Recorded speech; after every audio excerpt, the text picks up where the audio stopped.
Good morning, everybody. I hope you all had a wonderful evening last night and had a chance to schmooze and enjoy Baltimore. First, please put your cell phones on vibrate, which I didn't do. Please keep in mind that you all have a feedback button on your app. We'd like to hear from you about the things you think are terrific while you're here, as well as feedback about what we can do better. So please use that feedback button on your app. I'd like to thank our gold sponsors, the Coca-Cola Company, Four Winds Interactive, and Precor. Please visit them and all of our vendors in the exhibit hall. Their support enables us to have this conference. Let's begin this morning with a story.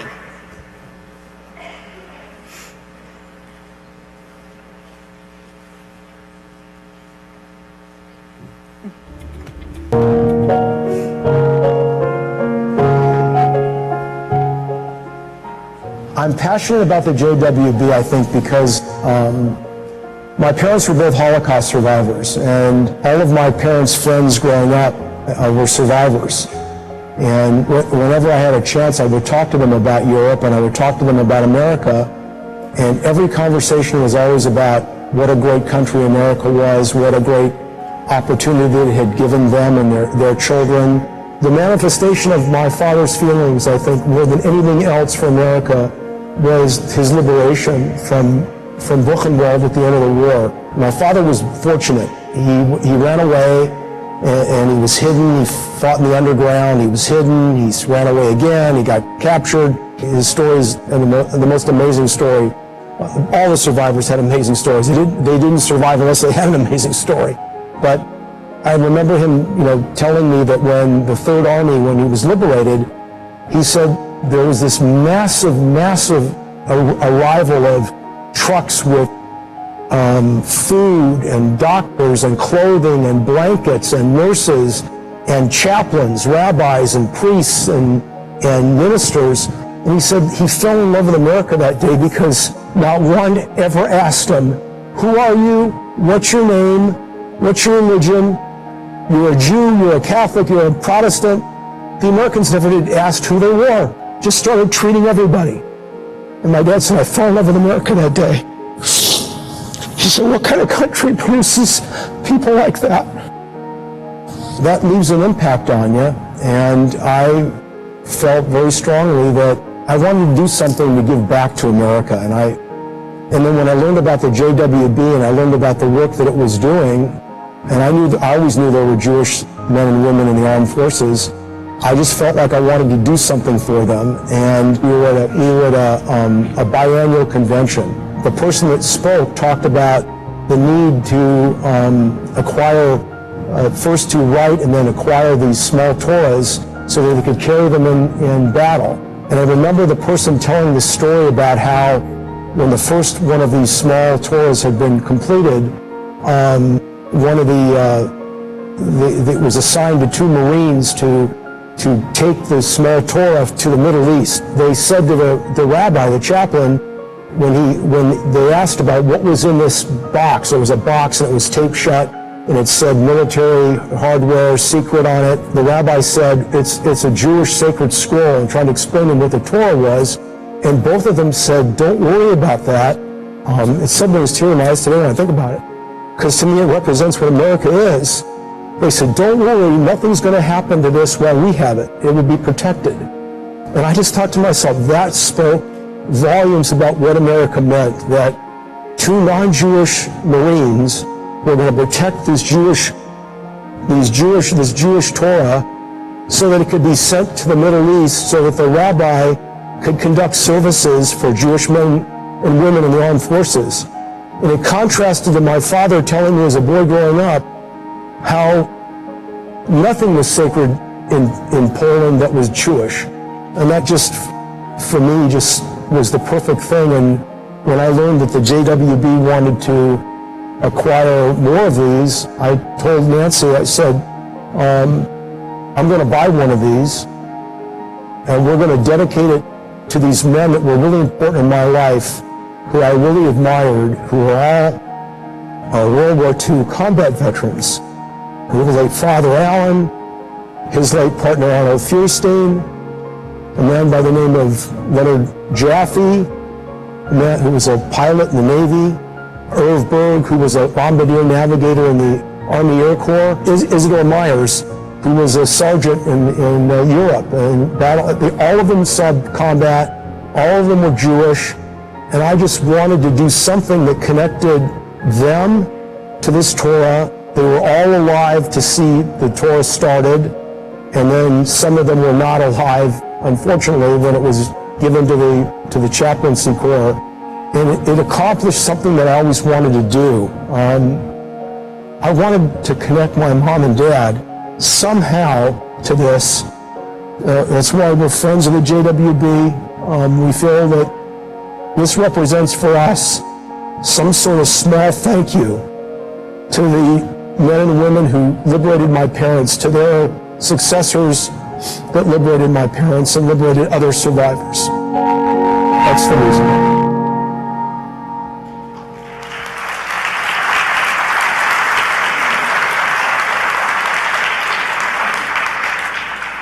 Irv and Nancy Chase are here in the front row with us from the Mirage JCC in Orange County, California.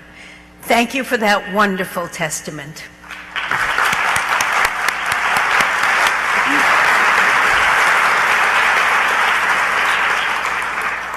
And I want to remind each of you to please stop and tell your story in our story booths in the foyer on the 3rd and 4th floor, or at the JCC Association booth in the exhibit hall. We really want to hear your stories, so please don't forget.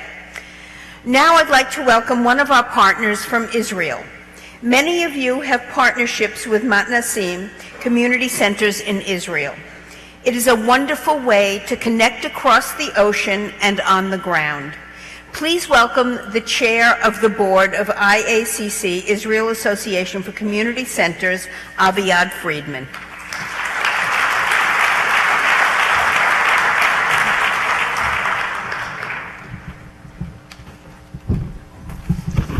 Good morning. Before you start to count my 4 minutes, I just must say to you something. When I got up to this stage and I saw this flag stand just next to your flag and the Canadian flag, this is not an Israeli event.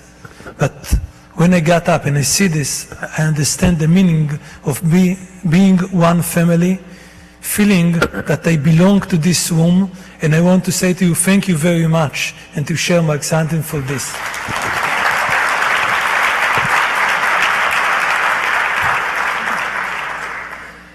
My name is Aviad Friedman. I'm the lay person in the IACC. I want to tell you a short thing about myself and then about the organization, the thing that happened in the last 3 years. I'm living in Tel Aviv. I'm married to Hannah. She is Talmud professor in Ibuyu.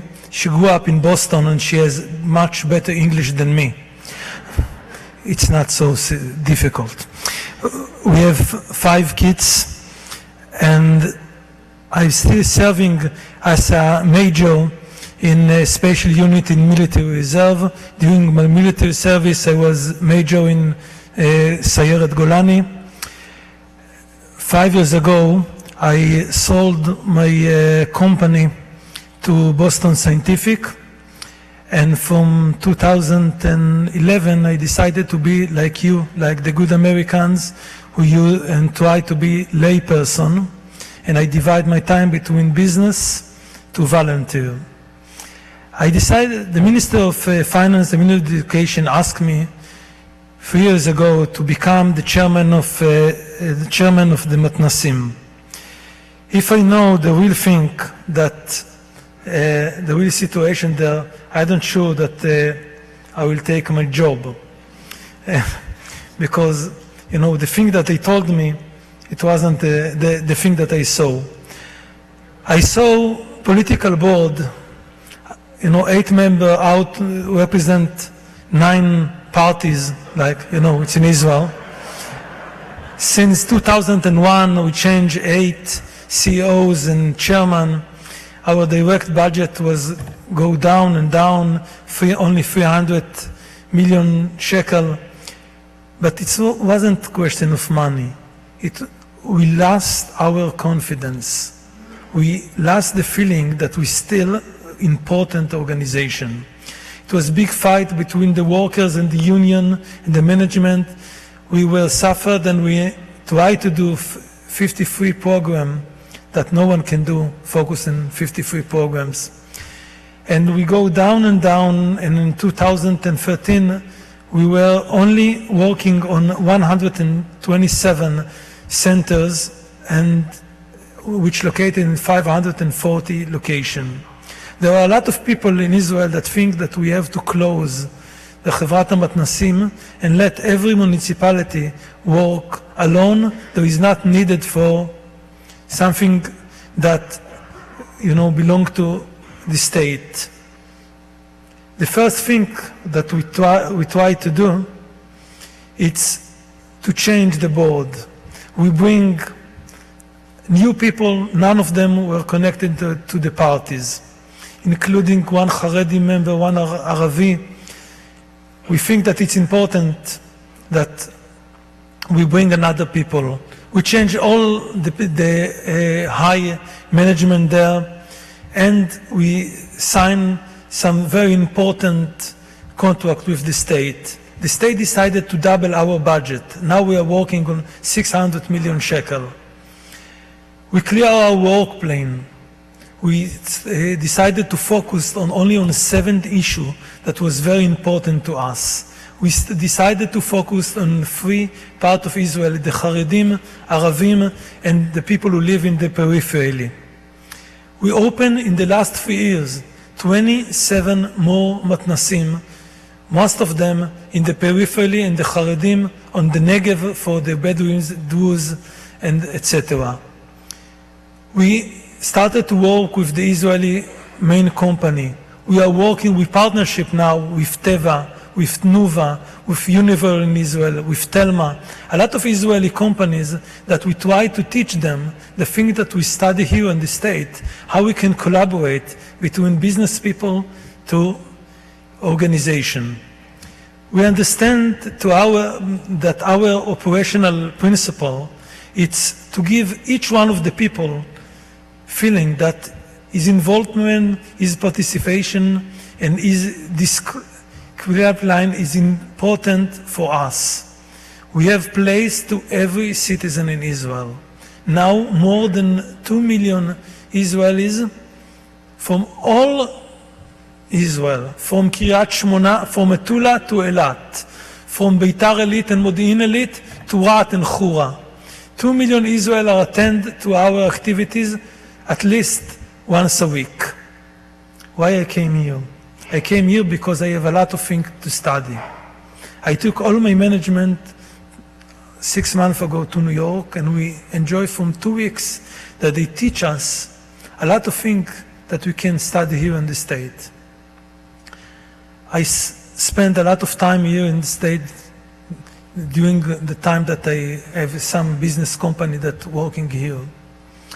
I believe that we have a lot of things to study, and I want to believe that there are a lot of things that we can teach you.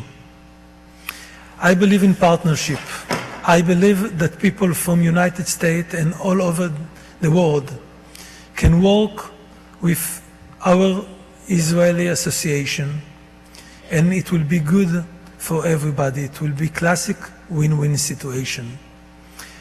I want to thank you for the opportunity to be here, to express my word. I want to ask you to use the time that my team is here for this week, to looking for them and to try to find a way to work together. We want to be your arm, your force in Israel. We want to work together. We want to think better. We want to study. I want to end it with one paragraph that I pray today, during this day pray. אחינו כל בית ישראל, הנתונים בצרה ובשביה, המקום ירחם עליהם. Our sister and brother, all the Jewish all over the world that suffered from everything, let's pray to God that help them. Let's pray to God that help us to help ourselves. This is the only way to go forward. Thank you.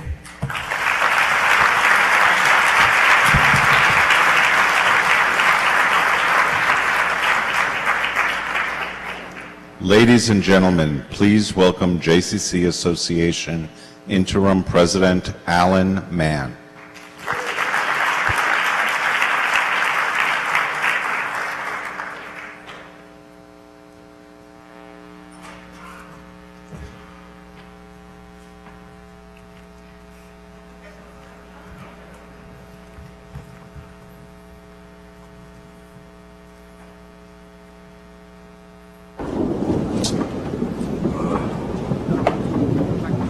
Just when I thought I was out, they pulled me back in.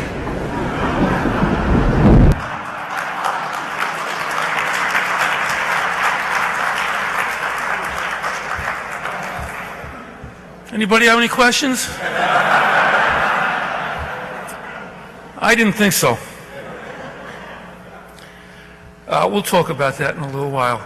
Now, what I want you to do is imagine a little bit. I want to take you sometime into the near future into a conversation I'm going to be having someday in my office with my successor.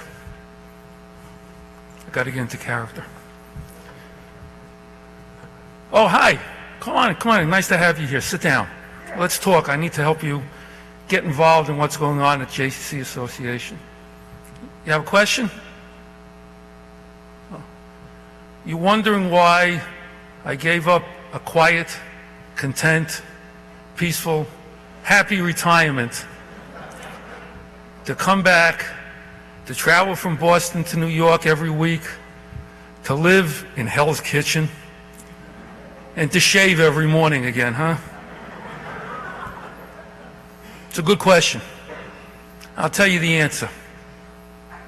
They made me an offer I couldn't refuse. But let me tell you why I couldn't refuse it. I wouldn't have come back for any other job. This is really the only place I would have come out of retirement for. I came back because I care deeply and believe deeply in JCC Association and in Jewish community centers.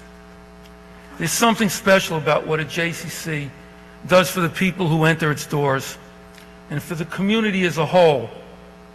And there's something wonderful about the way we at JCC Association help serve that mission. I think it's really about our values. From the minute you get that warm welcome, that warm hello at the door of your JCC, you just know you're in the right place. We've got it right. The Jewish value of Hachnasat Orchim, or welcoming guests. Because that's at the heart of all we do, and we carry that through every program we have, whether it's kids basketball, or a Jewish film festival, or a senior lunch and learn, or a teen travel camp, or any of the thousands of programs that JCCs around North America run each year. It's part of the brand that we developed for JCCs to launch at our last biennial, which really means that the brand recognizes that this is something we do very well all the time. We treat people with respect because we believe we're all created in God's image. That's a value we begin teaching in early childhood education programs where we can model that behavior for young children and their families who are seeking engagement and connection at the JCC. We reach more children in a year than any other early childhood program. And this is embedded in all our learning and training through Discover Catch, in which we have partnered with the University of Texas School of Public Health. We've been able to provide JCCs with a way to teach respect for our bodies, or Shmirat Haguf, to our youngest children and their families by making fitness and nutrition fun and relatable. You also see how learning never ends, as our Sheva Center and its Directors Institute, which received funding from the Covenant and Crown Family Foundations this past year, provides learning and continuing education to early childhood directors so that we can train a new generation of directors. Through Sheva, we have the opportunity to reach 141 early childhood centers, 360 directors, 5,000 children, 5,000 educators, and most of all, over 27,000 children. Sheva models excellence to the field so that they know it, recognize it, in turn, create their own. Our values are evident in how we approach diversity. Local JCCs often make that connection between the Jewish and wider communities, serving as an unofficial ambassador. We have taken our approach to diversity very much to heart, and we're always looking for ways to make not simply those who are Jewish feel comfortable at the J, but also make the JCC a leader in welcoming those who often find a harder time finding their place in a community. Those with physical or mental challenges, those from the LGBTQ communities, and others outside of what some consider mainstream. We don't just accept diversity, we encourage it.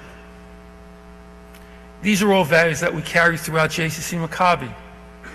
Whether you're talking about the Games or Arts Fest, programs that have influenced more than 130,000 teens since 1982. Treating people with respect and fairness is a bedrock value of this experience. And you see how our teens really respond to it when they take a full day off from their athletics and creatively dig into JCC Cares. Watching them create a Special Olympics or performance for those with developmental disability, Brightness Seniors Day, or pack lunches for don't have enough to eat. This is where you get to see not only Tikkun Olam in action, but the impact that performing such acts of chesed or kindness has on the young people in their formative years. It goes beyond that one day to the midot values that we added just a few years ago, and beyond Tikkun Olam and kavod or respect. We reward them as well for modeling rina or joy, ga'ava or pride, lev tov, big-heartedness, and amiyut yehudit, a sense of Jewish peoplehood. I hope that you will join us this summer in St. Louis, Columbus, and Stanford. This notion of Jewish peoplehood, that no matter our differences, we are indeed one, gives us the sense of arivim ze lezeh, that all Jews are responsible for one another. The bond of peoplehood is deep, and you can see it in the work we do placing shlichim or Israeli emissaries throughout our JCCs and camps. The seminars we provide for JCC professionals, trips for lay people. We see Israel through our JCC eyes and help JCCs bring that back home. And of course, there's camp. Camp is where you see JCC values really come alive, whether we're talking about one of our many JCC day camps or one of the 24 JCC or affiliated resident camps. We see the impact we can make. Kids make some of their deepest and longest lasting friendships and memories at camp. And when we infuse it with Jewish living, as we can using JCC Association's tag units and taglines, it's really very beautiful. When we place Chizuk Fellows, a program to provide dedicated Jewish educators to camps on site, we give power to that Jewish living. We have the largest network of Jewish camps. So when we gather our kids at the end of the week and sing Shabbat songs, mixed in with a little bunk rivalry in Ruach, we have the opportunity to make an enormous, lasting difference. I've been talking a lot about kids, but kids aren't all that JCCs are all about, and certainly isn't what we're all about at JCC Association. We do more than just support JCCs and their programs. We provide ongoing advice, expertise, and professional development. And really, so much of what we're all about is about our professional staff. The staff who provides that warm welcome at the door. We help train them. Prepared JCC professionals are the key to successful JCC, and one focus has always been on these people who make our JCC shine. We're always bringing our professionals together. Like here today, we see our executives and many of their staff along with their lay leadership. But we also provide gatherings of intense focus at professional conference every 2 years, an executive leadership seminar annually. We offer so many learning opportunities in face-to-face cohorts and on online communities. L'chul Lechem provides Jewish learning for resident camp directors, and Merin Fellowships leave those who work with a population we constantly seek to reach, our teens. And there are graduate scholars, regional gatherings, webinars, and more, because we know that JCC professionals shape JCC lives, and JCC Association helps build strong JCC professionals.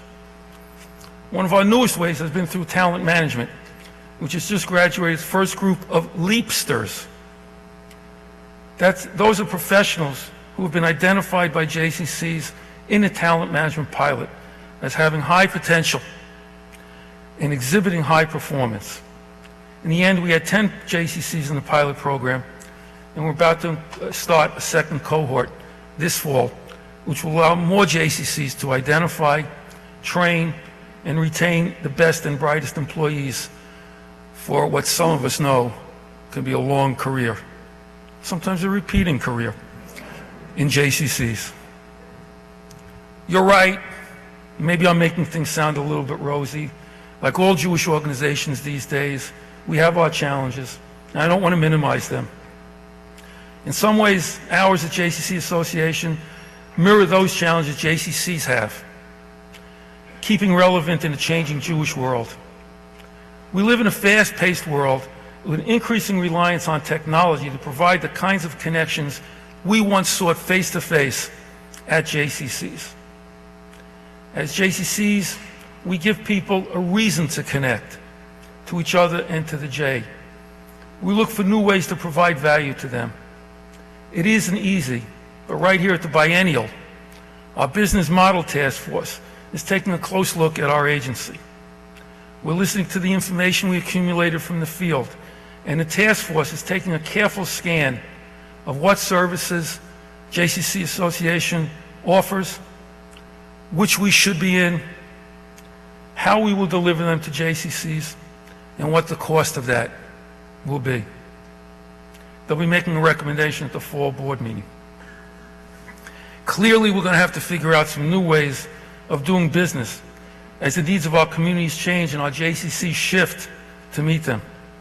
The real challenge, the long-term one we all grapple with, is how to stay relevant and meet the needs of an ever-changing Jewish world, for the next 100 years.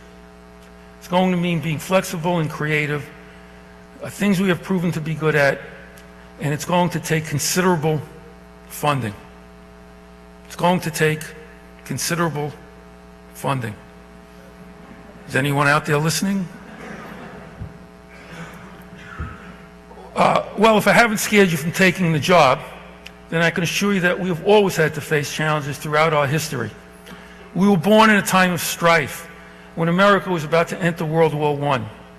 Suddenly, all these young Jewish men were going to be serving in the United States Armed Forces. Many of them were immigrants of first-generation Americans who was going to protect their needs and interests. We take care of our own. That's our origin as the Jewish Welfare Board. We were born nearly 100 years ago, and we're kicking off a celebration of that proud history. It's a history that mirrors that of the Jewish communities as we move from urban areas to the suburbs and needed central addresses where everyone would be welcome. Early on, our organization created a division to meet the needs of Jewish centers. And eventually that became the greater focus of our work, and we changed our name in 1990 to Jewish Community Centers Association to reflect that.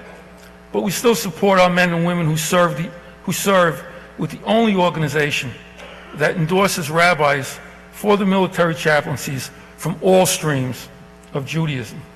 And the special JWB Siddur, holiday packages, and services and seders that JWB is known for, we still do all of that. There's a great deal to celebrate despite the challenges. We've been collecting JCC and JWB stories. You saw one extraordinarily touching one earlier, so that we can share what makes JCCs and the work we do so special. Well, I hope that gives you a lay of the land, so to speak. I'm really proud to have made my career in JCCs, and especially proud to work at JCC Association, partnering with JCCs to enhance our work. It's a really noble calling, a job that requires passion for the Jewish people and for the JCCs that spark a love of Jewish living in them and help connect them to the Jewish identity and to each other. It's a job that will be relevant into the future as we look for ways to light that spark every day. Did I answer your question? That's right. You got it right. It's about our values, and it's about how those values inform and affect how we affect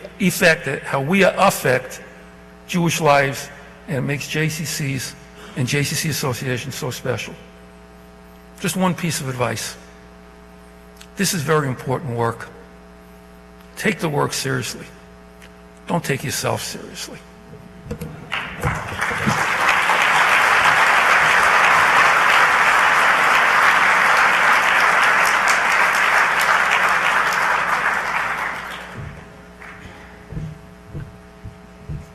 Alan, thank you very much. That was very, very inspiring. Teens, millennials, and baby boomers are the three generations that JCCs impact the most, and who in turn have the most impact upon JCCs. It's been that way since early on. In 1922, we created a lecture and concert bureau aimed at attracting adults seeking a window on their new culture. In the 1930s, JWB created youth programs stressing character development. By the 1960s, seniors, then known as the elderly, had gotten into the JCC Act, demanding programming that met their needs. Each of these groups has always had different needs, interests, and rules of engagement. Today, we have had to rethink those needs as older adults live longer and age better, while younger generations demand that we do business their way and on their schedule. We are going to hear from our panel of experts about what makes these groups tick, about misconceptions we may have about them, and about what they have in common. Most importantly, we will learn about what we need to do to reach and engage them. Please welcome our moderator, JCC Association Board Member Stuart Raynor.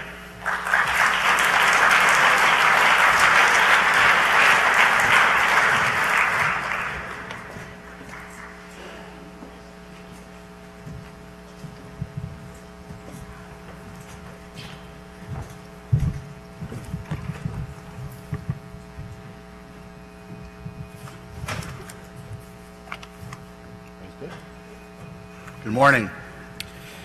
16 years ago, I made the decision to change careers from being a healthcare executive to being a JCC executive.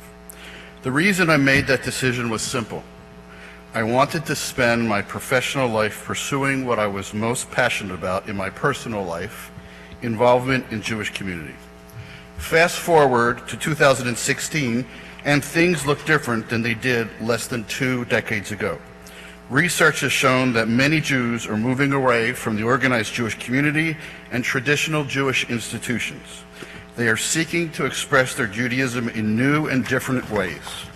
They're questioning Jewish laws and beliefs that have been handed down for countless generations and challenging long-time ways of getting involved and giving back. I believe JCCs are perfectly poised to be meaningful and inspiring gateway and connection point for people of all ages to be and do Jewish, from the children in our early childhood programs to seniors in our older adult programs and all ages in between. Today's panel discussion will focus on three of those populations: teens, millennials, those are people born in the 1980s and 90s, and baby boomers, people born between 1946 and 1964. The goal of this discussion is to give us a better understanding of what makes each of these generations tick, to explore how they are different from each other, and to find commonalities between them as well. Does our Jewish community have a generation gap, or are these generations more alike than they seem? Let's find out. Dr. Alexis Abramson is a leading industry expert and trend spotter for those over 50. She is an award-winning journalist, entrepreneur, speaker, blogger, corporate consultant, and successful author. She received her doctorate in gerontology from the prestigious University of Southern California Davis School of Gerontology. Dr. David Bryfman is Chief Innovation Officer at the Jewish Education Project. David completed his PhD in Education and Jewish Studies at New York University, focusing on Jewish adolescent identity development and experiential Jewish education.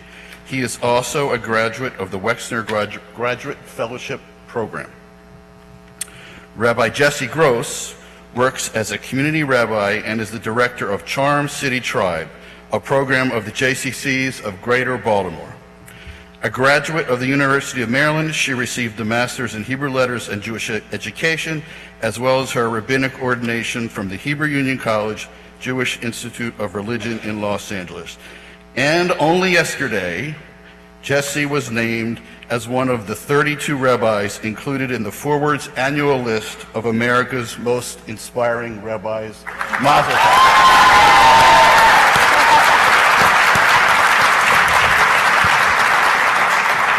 You can find out more about our panel in their bios in the material handed out to you earlier in the conference. So let's start with a couple of quick questions, and then we'll get into some more longer, more involved questions. First, can each of you name someone from the generation that you represent that's made a difference that you think is exemplary and has just made a difference in the world? And why? I'll start. So I bet for a boomer you would all think that I would say Steve Jobs, who was fairly fantastic, right? But the person who might have been able to save his life, if it was a little bit further down the line, was a man named Craig Venter.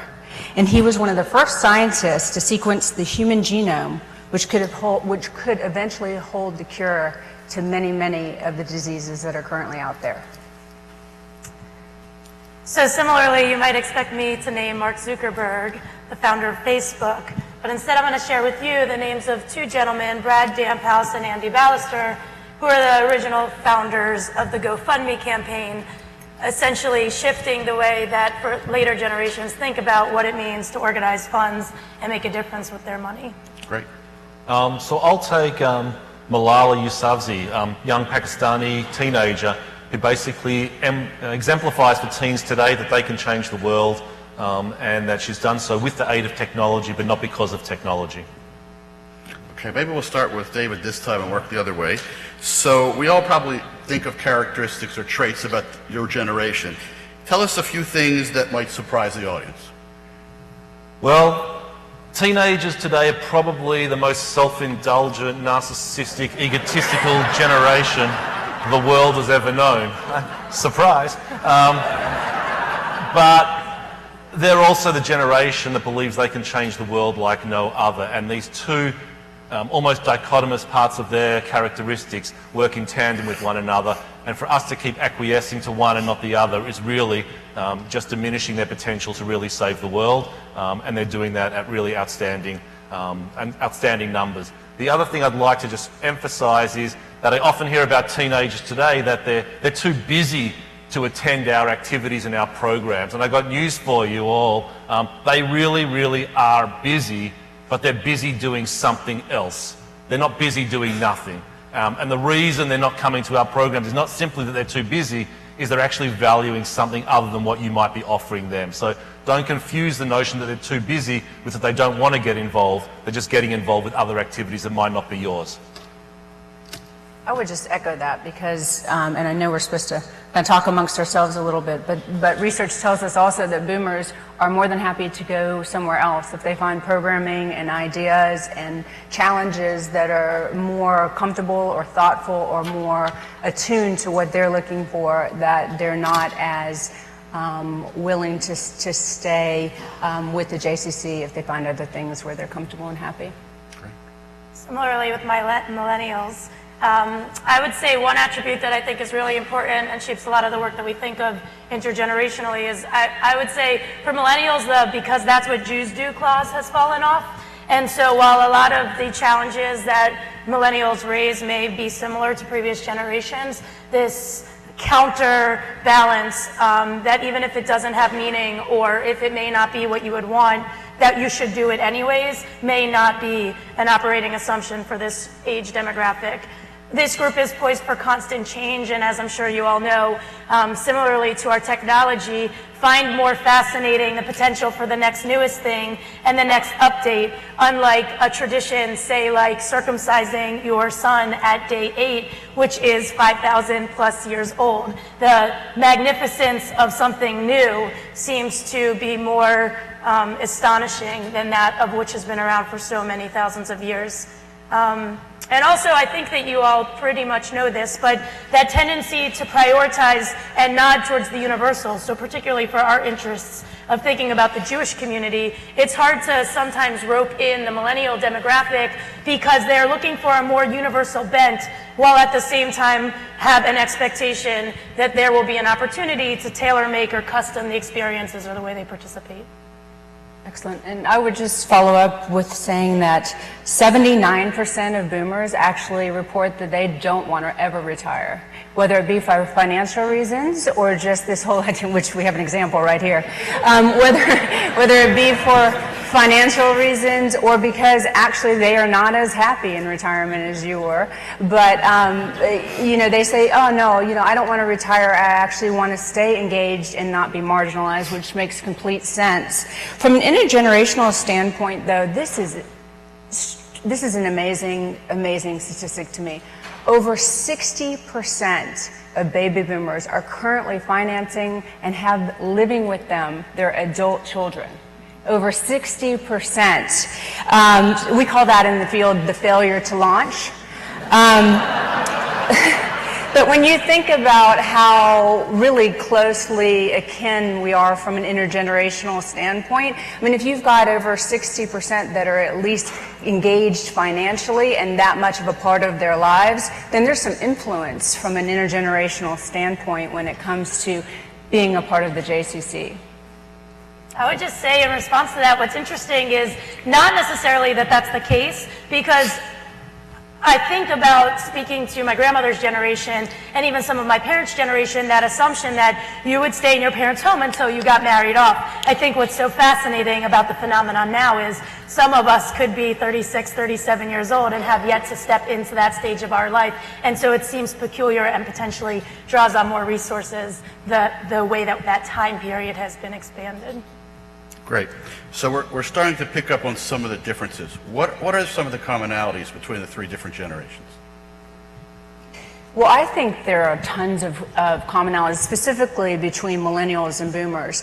When you think about boomers and you think about that question about retirement, or you think about relationships, I mean, they're stepping into a new place with new thoughts and new ideas, and life changes. So many boomers now are getting divorced and in a situation where they're going to have new relationships, loss, death and dying, new changes, all of these things that I think are very familiar when it comes to millennials. Boy, I'm going to get a new job. Well, retiring baby boomers sometimes are thinking the same thing. Oh, I've got a new thing that I can be thinking about. And I think they're looking for help to identify how to answer some of the questions that they have around that. It's also interesting because so many millennials are the children of those baby boomers. And so those baby boomers who maybe were on the front lines of civil rights in the 60s and 70s, who fought for some of the basic privileges that we might dilute ourselves into taking for granted at this juncture in history, They paved the way for us, although many of them came from families who said, this is not how we do things. And so they spent their young adult years on the front line of thinking about what would it look like to pursue civil rights, what would it look like to challenge the status quo of boundaries that in previous generations were told these are firm and these are steady and you can't adjust them. They have now given birth and raised us with the values that we could, and they have created a loosening of those boundaries and frameworks by modeling that for us.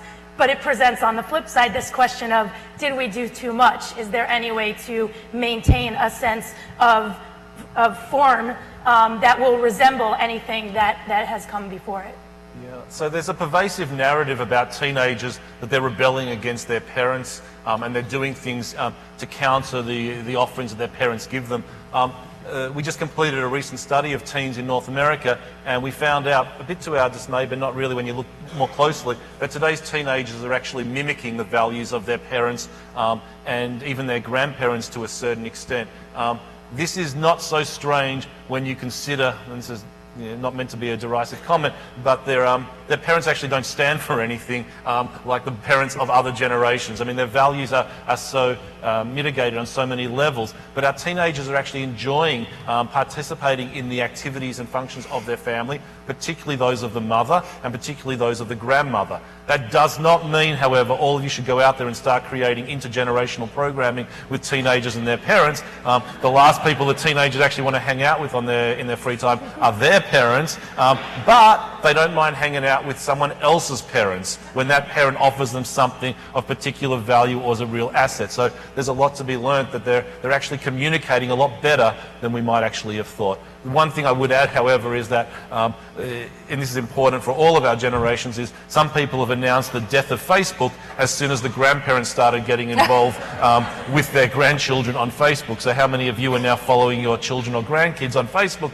is a whole interesting dilemma. The reaction of the teenagers is they're moving, well, they're not closing their Facebook's accounts, but they are moving to other platforms in order to avoid their parents Instagramming them in the middle of the night. Okay. We often hear about cultures around the world outside of North America that do a better job taking care of their elders. So Alexis, do you have any tips on how we can improve the way we care for our older adults in our communities, and is there a specific role for JCCs? I think the first thing we need to do is ask them what they want. I think one of the things that we've been very neglectful about is actually talking to boomers, talking to seniors. I mean, you've got a huge generation. I focus on not just boomers, but the 50 plus. So, 8,000 people turn 65 every single day.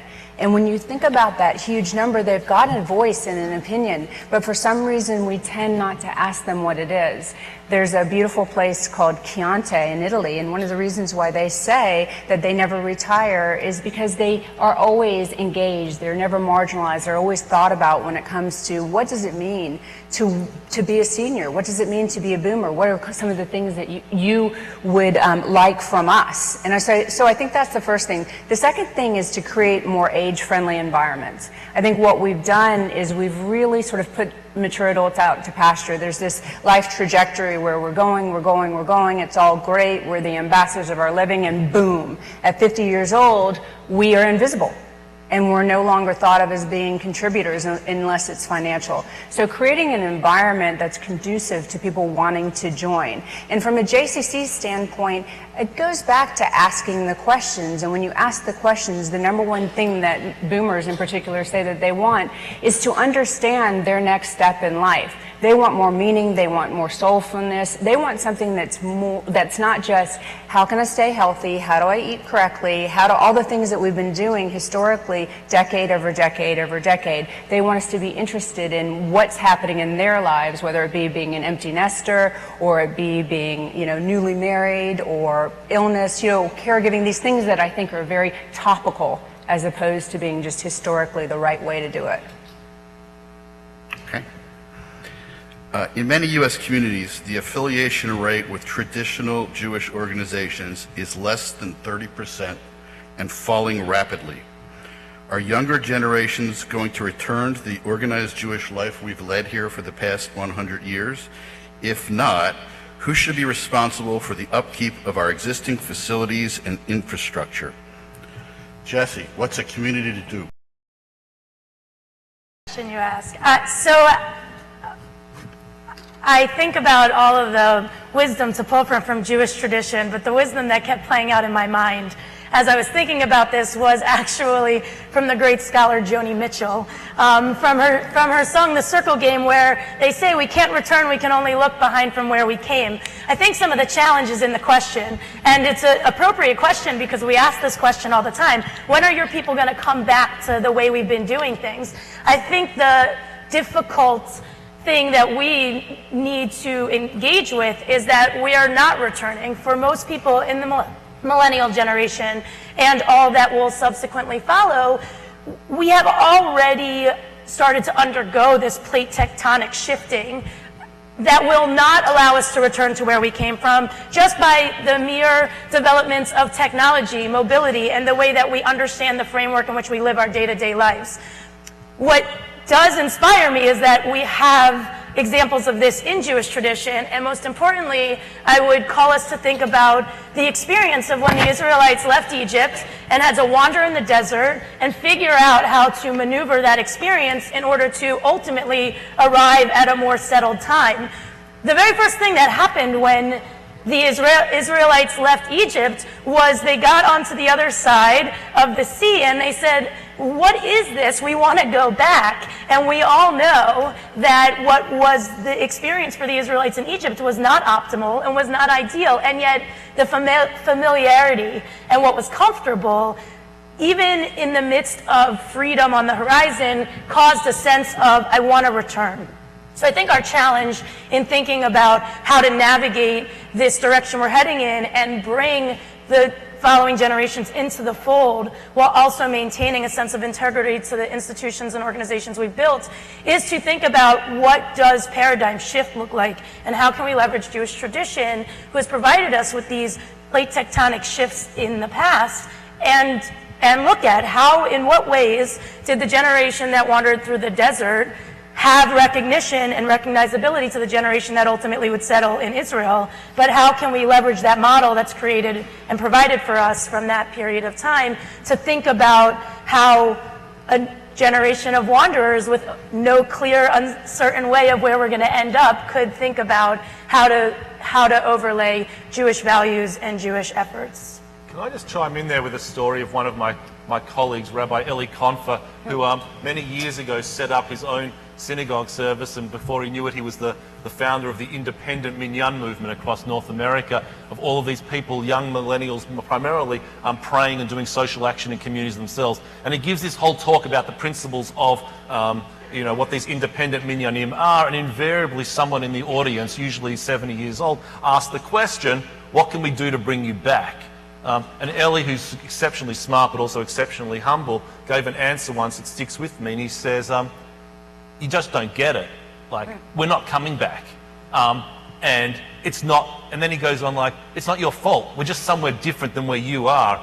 And then he goes on to say, and please, please, please, it's not my responsibility, or the onus is not on me to keep your air conditioning going. And he leaves it at that, but then he gives one more thing, which I think is more profound here, and he says, and stop thinking of me as your failure. Start thinking of me as your greatest success. That you as an organized community gave me the tools, the capacities, the skills, the knowledge to be able to go off and build my own meaningful communities. That's probably the greatest gift that the Jewish community should ever have given me, and therefore that's what I take forward. And I'm really appreciative for all you've given me, but just realize I'm going in a different place to where you actually are today. Great. David, we're all familiar with Jewish youth groups like BBYO, Young Judea, and synagogue youth group movements. Is that still the most effective way to engage teens? And if not, what will be next? So I'm a bit remiss here. All right, okay. I just had to get that selfie in just so the teens would actually believe that I was on this panel. Look, We have to stop thinking of our teens or our other generations in these dichotomous terms. Like, they can be, as someone pointed out, they are global citizens and they are particularists. They want to be with other Jews and they also want to be with people who are just like themselves. Just like LGBTQ kids want to be with kids just like them, sexually orientation, and kids who are heteronormative as well. So the notion that these organisations are the answer to all of these things is a yes and no question. But I do want to really say that notions such as membership, belonging, friends, all mean something very different to this generation of teens today. There are some teens that will belong to traditional youth groups and youth organisations, but I want to be very clear, they're not looking for more groups to join. The vast majority of our teens are quite happy with the lives that they lead. They will go to things which add value to their lives. Because at the essence of what a teenager is today, it's this whole movement away from dependency to self-agency, and they're all asking three fundamental questions in the lives that they lead. Who am I? With whom am I connected? And what's the change that I can make in the world today? And if any activity can help them answer one or all three of those questions, that's what they want to be a part of. This whole notion that our teenagers today are obsessed with getting into college and building these resumes is a bit of a misnomer. In fact, their parents are actually more concerned about their resumes of getting into college than the teens are themselves. But these teens do want to build their resumes of life. And what does it mean for a teenager to build a resume of life? Just ask them, they'll tell you. What's the number one thing that every teenager in this world strives for? They want to be happy. They legitimately just want to lead a happy existence, and that means that they want to have friends, they want to have a social circle, they want to have meaning, they want to be resilient, they want to have good self-body image. They're all the things that teenagers are looking for. And it doesn't matter to me whether they're getting that in a youth organisation or getting that in another way, but unless we acknowledge that we have to be there to serve the fundamental and basic needs of what it means to be a young person today, then we're going out of business. And the last thing I want to say about technology in this, because there's this notion that technology is going to replace all of these youth groups or these face-to-face encounters. No teenager is actually saying they want to turn their entire existence over to technology. It's a balancing act of how they lead their real lives in the real world and also their virtual world, but they also make no distinction between these two. And the classic notion that I learned from a teenager who basically says to me, when I get up in the morning, I get out of bed, I brush my teeth, I put on my socks, I connect to my iPhone. And it's just what they are and what they're doing. It's not something that they actually do as an activity, but it's incorporated to everything that they actually do. You know, you brought something up that I think is really important at the beginning of that, which was we really need to get a little bit closer to having an ageless society, an ageless programming, an ageless, I mean, instead of young leadership or young this or young that, we kind of need to be careful about the terms that we use, because it really does set other groups off and makes it, you know, it doesn't have to be intergenerational, but if we could somehow make it ageless so that mature people, boomers, millennials, we can all join in on the programming that's becoming so very innovative. I also think grounding it in what there is in common with the opportunity to strike a balance, right? We're not unfamiliar to the language of what it means to be on a spectrum, and yet still so many ways that we organize ourselves as institutions and organizations is in this binary modality. That being said, you have people who understand what it means to be non-committal and at different places along the spectrum. And that doesn't eliminate the fact that there's value in having places, whether it is by your age or by your denomination in Judaism or other areas, to help also narrow and find those people. But the fluidity by which I'm ordained as a Reform rabbi. When I lived in San Francisco, I davened on Friday night in a modern Orthodox minyan, but I wouldn't go there on Saturdays because of how they counted Torah readers. I belong to an unaffiliated but technically conservative congregation in Los Angeles, and now I'm a rabbi at the JCC and able to really respond to that clientele that says, I'm just Jewish, even if there is a value in having the reasons why all of those movements exist in the first place, and ultimately those to dive in deeper when you get to that point in the journey. Can I just add there to what you said before? Please, if I hear another Jewish communal organisation or entity refer to teenagers, or frankly millennials as well, as the next generation or the future of the Jewish people, or even like young up and coming stars, yeah? Like, What are we talking about for kids who in their everyday lives know that they are empowered to literally change the world? When they walk into a Jewish environment, they're treated like little kids who need to acquiesce to what the adults want to actually establish for them. And this goes back to the whole point before about what does it mean for young people to be dictating the trends of society? Yeah, in the business world, it's called disruptive innovation for a reason, because it's going to disrupt. And I got news for you. Who does it disrupt? It disrupts the people at the top who hold the power. And of course they don't want to relinquish that power because that's what they've got. But the trends are overwhelming, and the societal nature of the forces that are at play are far greater than any institution is able to maintain. But I would interrupt you and say, from a disruptive standpoint, we have to figure out how to work together. I mean, that's one of the things I know we were talking earlier about what are some of the characteristics that young people dislike about boomers, for instance, or older people. And they say over and over they won't get out of the way. Well, you know, they're not going to get out of the way, and they're not going to get out of the way for a long time, as long as medical breakthroughs and technology happen. So we have to figure out how to be disruptive and innovative and thoughtful, but not to clash from a generational standpoint. And I'm not insinuating these big, bold, intergenerational programs, but I just spent the last 6 months working with ARP launching their innovation lab. Well, they've completely changed the way that we look at boomers, at seniors, and how they are looking at the rest of the world. And instead of kind of getting at in the back of the bus, they now intend to get right in front and to be a part of what your generation is claiming. You know, not to be provocative, but if you look at the Pew Institute's research, there are so many seniors and boomers that are online, that are getting engaged, that are maintaining a presence. And I think what we do too is we forget that just because you're over 50 doesn't mean that you're not wanting or needing or desiring to be disruptive. I get it, except that, and we have to acknowledge here that in the back of the mind of those boomers is often the comment, don't worry, you'll grow out of it one day, or you'll grow up. And when I was your age, yeah? So all of those things smack of disrespect. So I'm agreeing with you. We've got a long way to come where the generations actually fully empathise with one another and mutually respect one another to the level that you're talking about. This dialogue is really what should rise to the top. Because I think we have complete myths and misperceptions that have been built in with each of these generations that maintains a level of disrespect. I mean, for baby boomers and seniors to think that the reason why they don't respect you is because you're bankrupting society because of your healthcare expenses.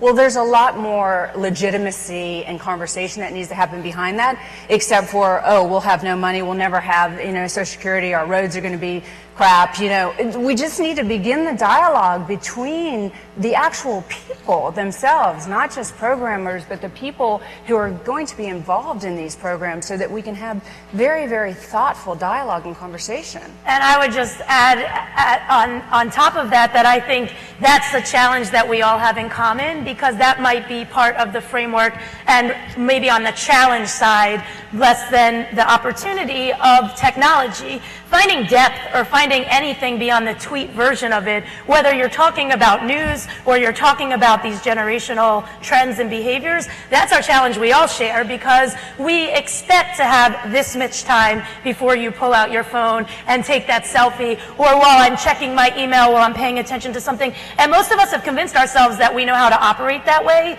But one of the things I think is a great opportunity for a values-based organization and for an organization that's driven by Judaism and Jewish history is that we all know all of these conversations and all these realities and what we might do with them are so much more complex than any oversimplified attempt to say this is what it is in a Facebook status post, in a tweet. And most of the place where people tend to engage in conversation is in that realm. We need to create more opportunities where there are people willing to go deep, but in the settings where you can actually have real dialogue and conversation. Absolutely, and get to a level playing field. I mean, I was just a part of a hackathon where we had seniors, young, a teen, a millennial, a senior, an engineer. Do you know what a hackathon is? It's when you all get together in little pods in one place and you create something wonderful out of it because you've had a challenge. So let's say the challenge in this case was how do you put a cup holder on a walker. You know, how do you allow someone who's on a walker to be able to, you know, drink and walk and all this stuff? And they had 5 different challenges. But just watching what happens when you take everything that's offered in our society, put folks together, and not just, you know, bringing young people into an assisted living, bringing everyone up into a whole nother level of engagement where we can all inspire each other is important. So we have about 8 minutes. So a quick question. Let's say a JCC, and I hope this happens, calls you up and says, we received a grant for $50,000 and we don't want to do the wrong things that we've talked about. We only want to do what's right. What would you suggest the JCC does with that $50,000 grant to enable more people from your generation to get involved in the JCC program? I'll start. Go for it.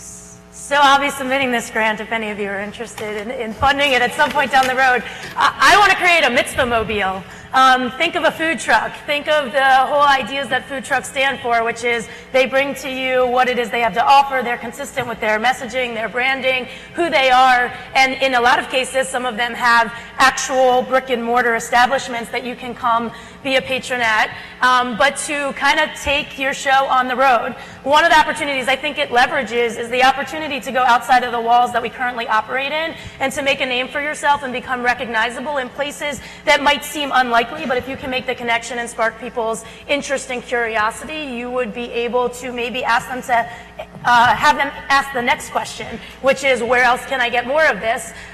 It would be a really noticeable difference to a tent that you would pitch, that you table at your local farmer's market, your local street festival, and it would be an opportunity for people to also engage in a living laboratory around the rhythm of the Jewish holiday calendar. I can imagine popping the mitzvah mobile. You can see a beautiful view of our Raven Stadium across the street. And during the days of Sukkot, we could put a sukkah extension onto the mitzvah mobile. The whole point is figuring out a way to take the show on the road while also being able to create a branding and a message and a rooting in the visions and the values that you stand for, saying we exist and there's more that could come. I could figure out really quickly what to do with that. Okay, David, really fast. $50,000, or you could just go in the mitzvah mobile. 50,000. You can use the mitzvah mobile. I saw this question, I chuckled to myself. Firstly, do not build another teen lounge, okay? I've seen, if I see another foosball table in a JCC basement, so don't build that.